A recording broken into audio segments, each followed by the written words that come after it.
A gentle note before we begin.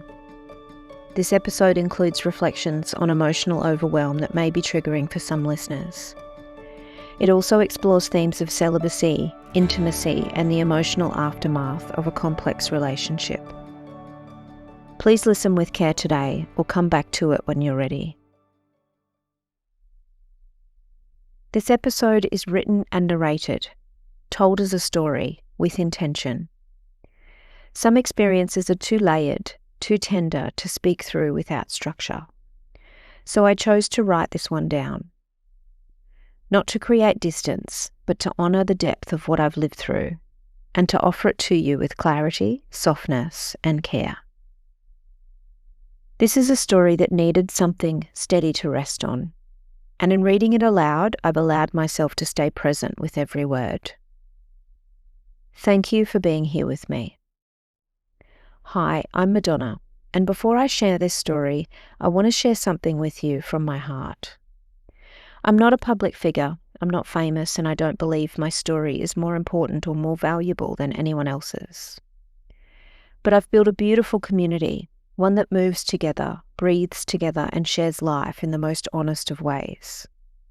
And what I've learned is this: there's power in telling our stories.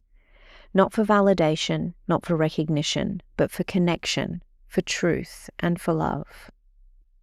This podcast isn't about ego. It's about leading by example. It's about showing up and saying, this is what it looks like when I begin to return to love, after survival, after silence, and after stillness. If you're back after episode 1, it means that something in your heart recognized something in mine, and I'm so grateful. I want to say thank you for being here, for listening, and for holding space. Last time I shared my mission, this vision I've been divinely guided to create, and the feeling of being cracked open by someone who stirred something in me that I didn't know was still there. But today I want to take you back, because this isn't a podcast about calling in love. It's a story about what happens when you shut love out completely. This is the part of my life that no one really saw, not fully, and at the time, not even me.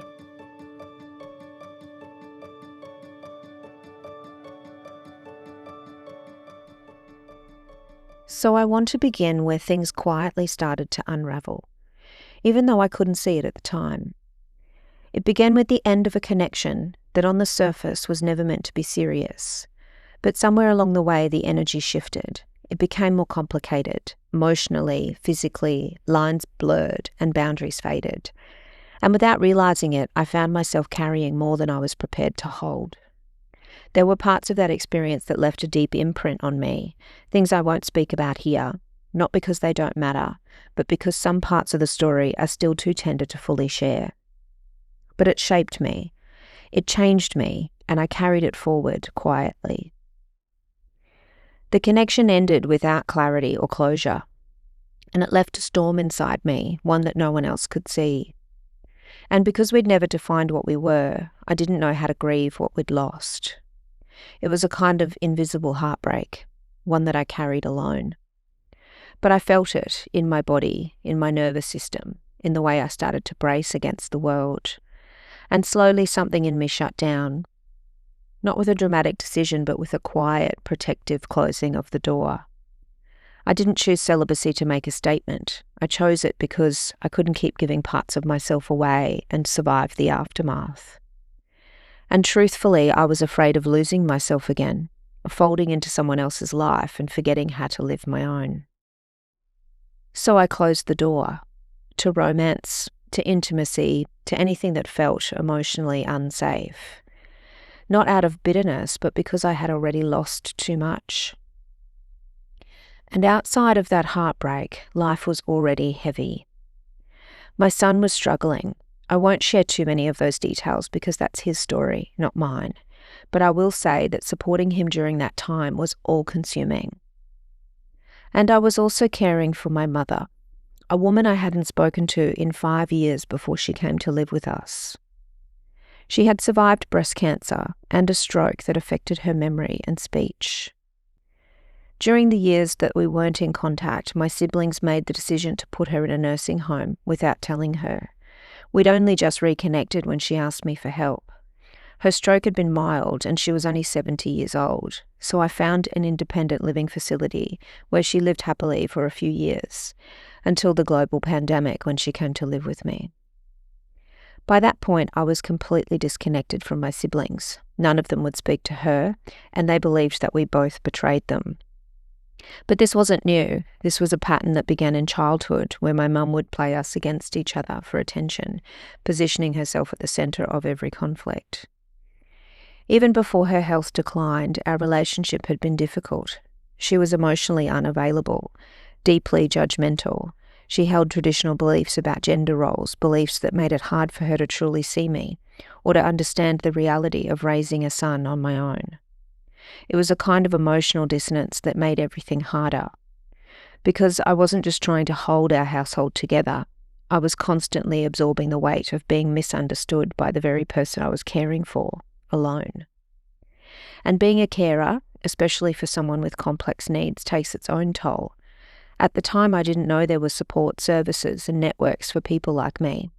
I just did what I'd always done, kept going, quietly, alone.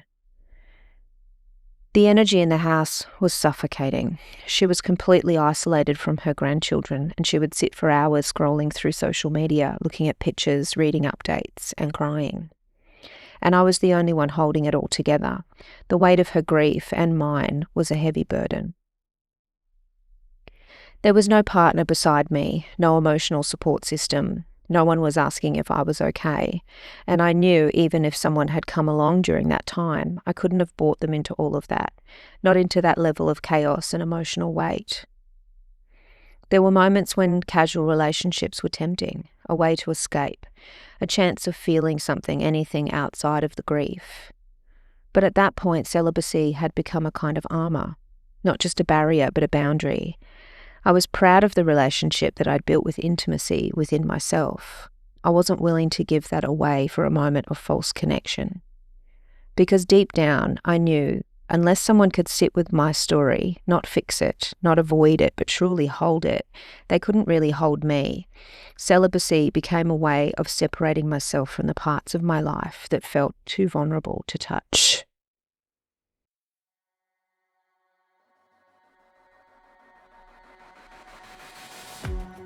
You're listening to the Love Tribe podcast, a space for truth, tenderness, and the kind of love that changes everything. I was guided on this journey, not for praise or performance, but to open the path to unconditional love. The kind of love that holds you, that walks beside you, that proves again and again that love wins. That by trusting something greater, love meets us here, not to complete us, but to walk with us. And when it arrives, it won't just feel like love, it will feel like a promise kept.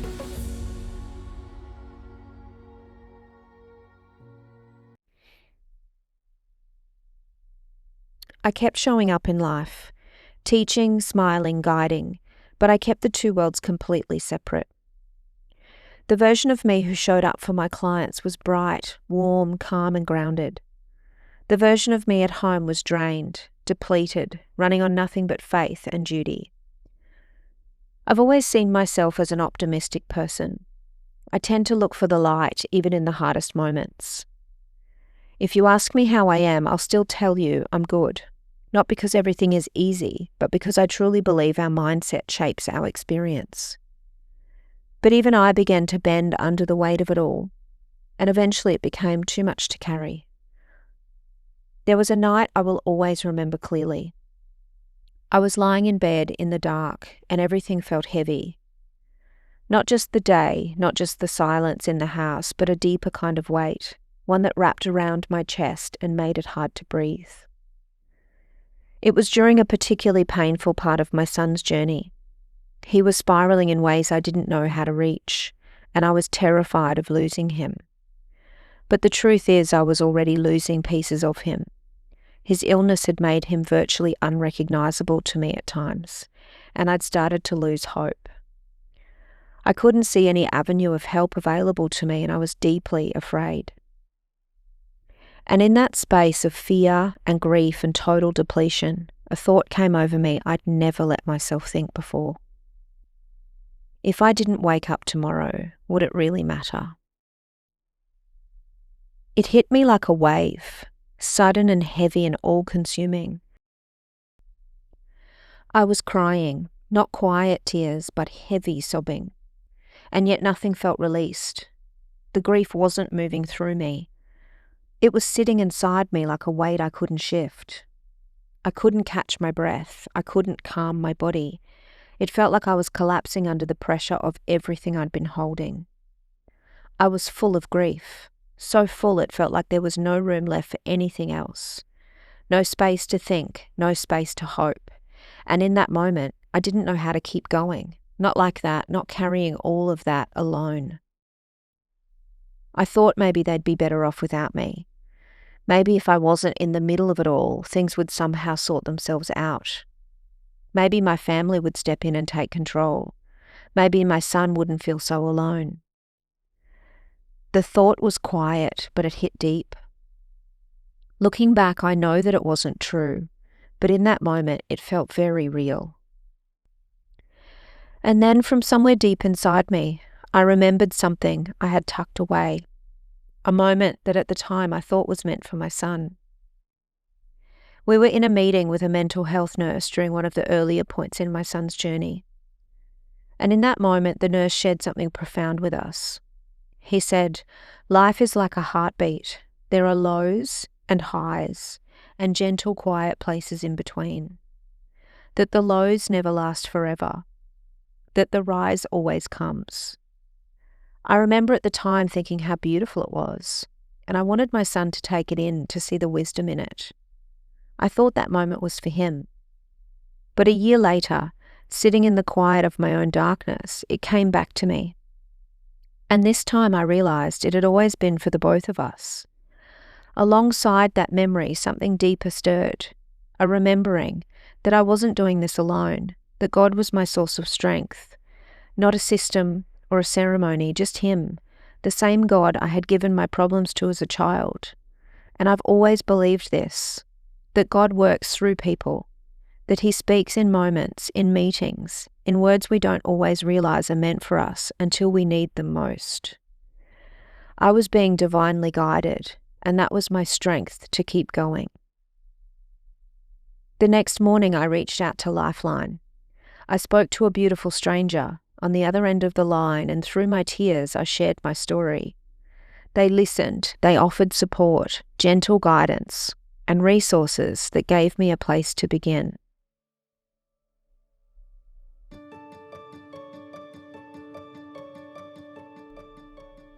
That next day, I didn't wake up with all the answers, but I woke up with something I hadn't felt in a long time.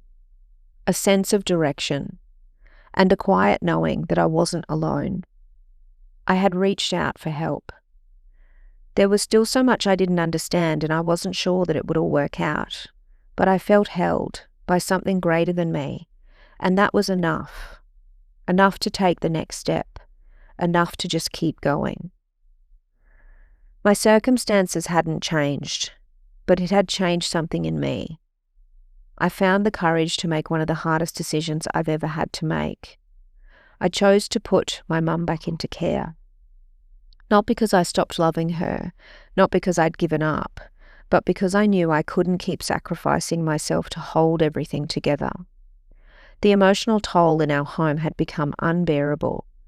My son needed me, not just as a carer, not just as a mother, but as a leader, as an example of how to honour your own worth in the face of generational pain. And I needed to show myself the same love that I was trying to give everyone else. That decision was the moment that I finally put myself first, and the moment I began breaking the cycle.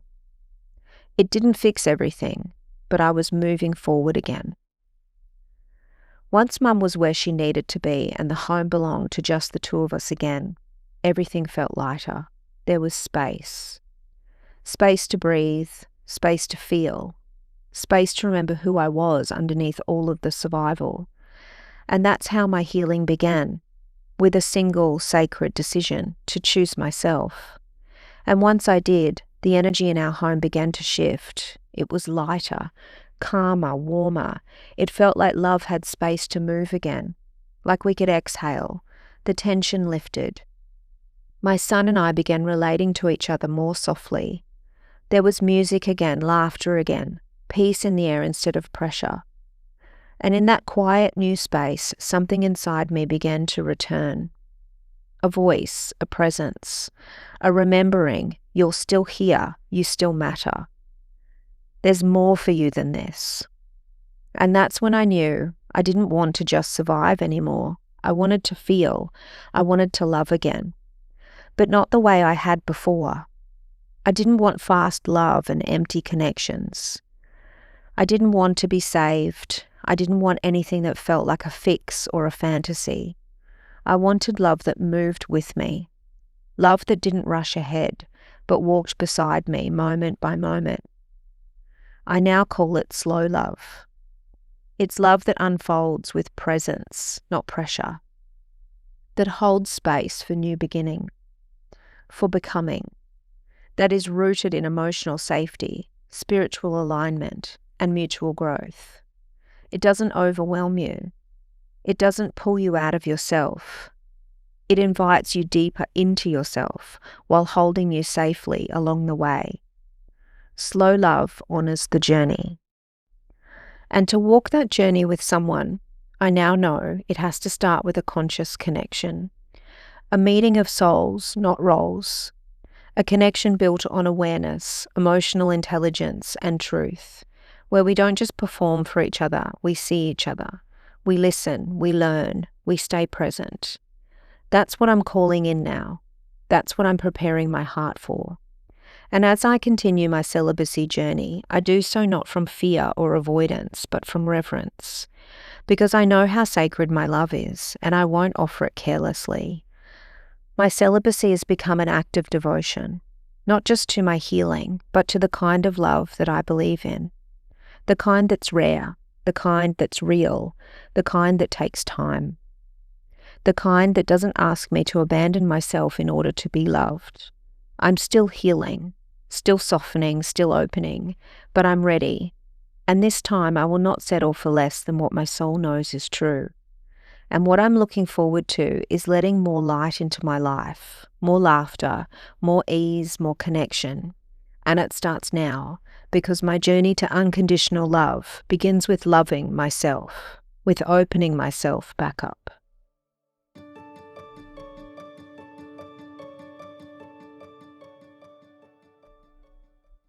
Before I finish, I want to take a moment to acknowledge something from my heart.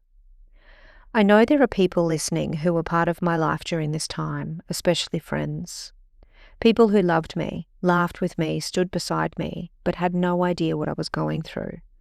And I want to say something to you. I'm sorry I didn't let you in. I've spoken recently about how our stories are a gift, and how sharing our struggles gives people who love us the chance to show up for us, to support us. So to the friends who were close to me then, I'm sorry I didn't give you that gift. The truth is I was taught not to. I was raised to keep the peace, to regulate other people's emotions in order to feel safe in the world. I was taught to hold it all in, to avoid upsetting others, even at the cost of myself. But I'm learning now, I'm healing. And this truth, this telling of my story, is my way of offering something back. And finally, to the one who opened my heart. It wasn't your words, it was the way you listened, the way you showed up, the way you checked in without expectation. You let me tell my story without judgment. And in that space, I felt safe. Safe enough to soften, to feel, and to begin again. You were the mirror, the interruption, the quiet beginning. And through our connection, I found my way back to my own heart. Feeling safe enough to share parts of my story with you, things that I hadn't told anyone, is what made this all possible. And I want you to know that your kindness and authenticity are a gift, not just to me, but to the world. I deeply appreciate you. If you're still here with me, thank you for listening, for holding space, for allowing this story to sit beside your own. The Love Tribe podcast isn't just about my healing journey or my search for love.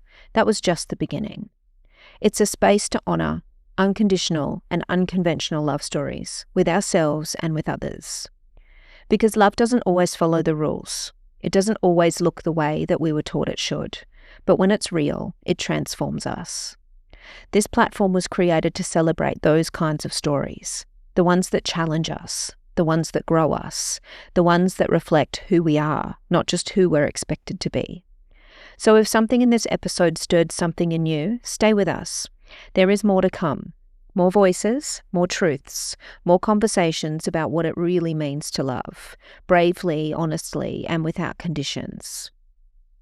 You are welcome here, in this space, in this community, in this return to love. This is the Love Tribe, and we're just getting started.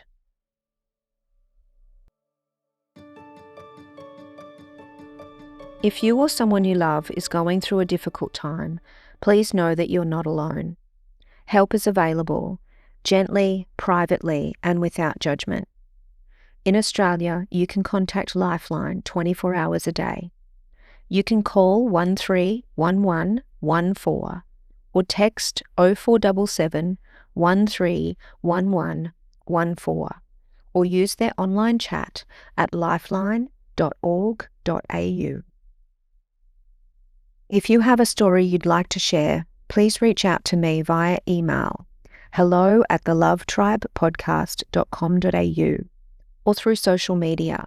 I would love to hear from you. I'm Madonna, and this is the Love Tribe podcast. Thank you for listening, and don't forget that I love you.